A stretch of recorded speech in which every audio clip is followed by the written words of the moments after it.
Hi കൂട്ടുകാരെ, എല്ലാവർക്കും പുതിയൊരു വീഡിയോയിലേക്ക് സ്വാഗതം. ഇന്ന് ഞാൻ നിങ്ങളെ ഇവിടെ പരിചയപ്പെടുത്തുന്നത് ഞണ്ട് കറിയാണ് കേട്ടോ. അപ്പം ഞണ്ട് നല്ല വലിയ ഞണ്ട് നമുക്ക് ഇട്ടിട്ടുണ്ട്. നമ്മളത് ക്ലീൻ ചെയ്തെടുത്തിട്ടുണ്ട്. ക്ലീൻ ചെയ്യാൻ ഭയങ്കര എളുപ്പമാണ് കേട്ടോ. നമ്മൾ ഫിഷ് കട്ട് ചെയ്യുന്നതിനേക്കാളും ഏറ്റവും എളുപ്പമാണ് ഞണ്ട് ക്ലീൻ ചെയ്തെടുക്കാൻ.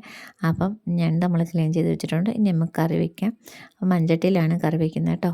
അപ്പം വിറകടുപ്പിലാണ് നമ്മൾ കറി വയ്ക്കുന്നത്.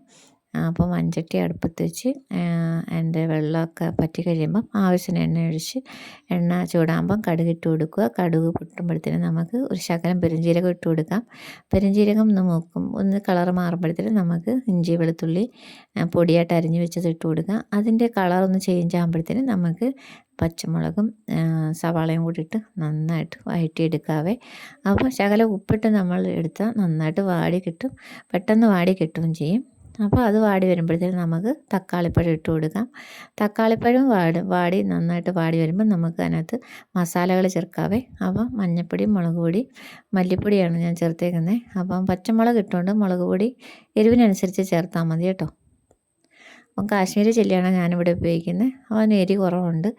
അപ്പം ഇതെല്ലാം മസാല ഇട്ട് നന്നായിട്ട് ഇളക്കി കൊടുക്കുക. അതിൻ്റെ പച്ച മണമൊക്കെ മാറിക്കഴിയുമ്പോൾ നമുക്ക് അതിനകത്തോട്ട് നമ്മുടെ ക്ലീൻ ചെയ്ത് വെച്ചേക്കുന്ന ഞണ്ടില്ലേ അതിട്ട് നന്നായിട്ട് ആ മസാലയൊക്കെ പുരണ്ട് വരുന്നവരെ ഇളക്കി കൊടുക്കാം. എന്നിട്ട് നമുക്ക് വേകാനുള്ള വെള്ളവും കൂടി ഒഴിച്ച്, ഉപ്പ് കുറവായിരിക്കും, ആവശ്യത്തിന് ഉപ്പും കൂടി ഇട്ട് നമ്മൾ അടുപ്പത്ത് വെച്ച് അടച്ച് വെച്ച് കുറച്ച് കഴിയുമ്പോൾ ഒരു 10 മിനിറ്റ്, ഒരു 5 മിനിറ്റ് കഴിയുമ്പോൾ കുറുകി തുടങ്ങും. അപ്പോൾ നമുക്ക് ശകലം തേങ്ങാപ്പാൽ ഒഴിച്ചു കൊടുക്കാം.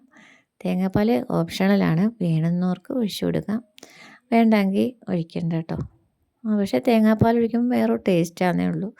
അപ്പോൾ തേങ്ങാപ്പാൽ വേണമെന്നവർക്ക് ഒഴിക്കാം, ഒഴിച്ചില്ലെങ്കിലും കുഴപ്പമൊന്നുമില്ല. തേങ്ങാപ്പാൽ ഒഴിച്ച് കുറച്ച് നേരം വെച്ച് കഴിയുമ്പോഴത്തേനും അതിൻ്റെ എണ്ണയൊക്കെ തെളിഞ്ഞു നല്ല സൂപ്പറായിട്ട് വരും. അപ്പം നമുക്ക് ഇച്ചിരി കറിവേപ്പിലയും കൂടെ ഇട്ട് നമുക്ക് ഇളക്കിയെടുക്കാവേ. അപ്പോൾ നമ്മുടെ ഞണ്ട് കറി റെഡി ആയിട്ടുണ്ട്. എല്ലാവരും ട്രൈ ചെയ്ത് നോക്കണം. സബ്സ്ക്രൈബ് ചെയ്ത് സപ്പോർട്ട് ചെയ്യണം. Thank you.